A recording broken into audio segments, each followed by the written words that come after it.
Recent data from Ireland's Health Service Executive, HSE, reveals a disturbing reality. 108 babies were born alive following failed abortions between 2019 and 2023, only to be left to die. Some of these infants were over 24 weeks gestation or weighed more than 500 grams, very capable of surviving outside of the womb, yet whether they received any medical care remains unknown. This is not an isolated problem. Ireland has seen a dramatic rise in abortion since legalisation in 2019. In 2024 alone, over 10,000 abortions were performed, with 98% of these abortions unrelated to maternal health risks. Since 2019, nearly 49,000 abortions have taken place in the country. The consequences of abortion are unpredictable and chaotic.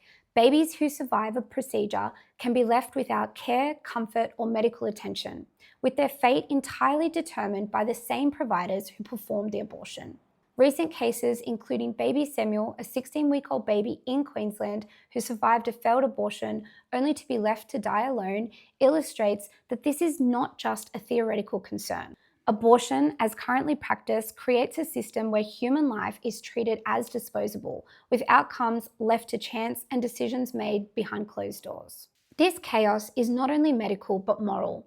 The procedures end innocent lives, and when survival occurs, there is often no clear protocol to protect or sustain that life.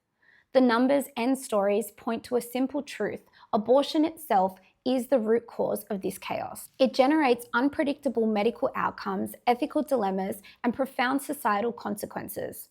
Protecting life and ensuring accountability are essential steps to prevent this ongoing crisis. Until abortion is seriously addressed and made unthinkable, the cycle of chaos and death will continue. Concerns are growing over Canada's Medical Assistance in Dying program, particularly in Ontario, where statistics are raising serious ethical questions. Reports show that in 2023, more than 200 people who applied for assisted suicide in Ontario died within just 36 hours of making that request. In 65 of those cases, the procedure was approved and carried out the very same day.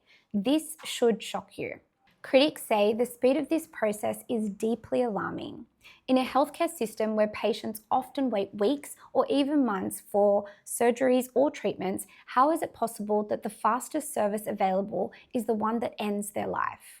Why are people able to receive the same-day approval for death while many struggle to receive timely palliative care or pain relief? One reported case involved a woman who initially requested assisted suicide, but later withdrew her request and instead asked for palliative care. According to reports, that care was denied, yet when another request for euthanasia was made by some relatives, it was approved and carried out that very same day. Pro-life advocates say cases like this raise disturbing questions. There are strong doubts that vulnerable patients are truly being protected. People in pain are not being offered genuine care and support. Healthcare is becoming a system for ending life rather than protecting it.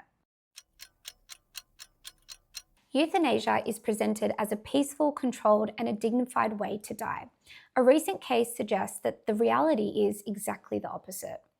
In one reported instance, a woman required 3 separate doses of a coma-inducing drug before the death occurred, with paramedics eventually called to assist her to die. This alone raises serious questions about how peaceful these procedures truly are. There are also concerns about the drugs themselves. The medications used in assisted dying have not been sufficiently studied for the extremely large doses required, which means the full effects on the body are not well understood. Another issue is transparency. Complications during assisted dying are often underreported or inconsistently tracked, meaning the public may not be seeing the full reality behind a practice increasingly promoted as a medical solution. Evidence suggests that the medical and ethical complexities may be far greater than many people realize. Ultimately, what is presented as a simple choice or a humane option can involve unpredictable suffering, hidden risks, and profound moral complications.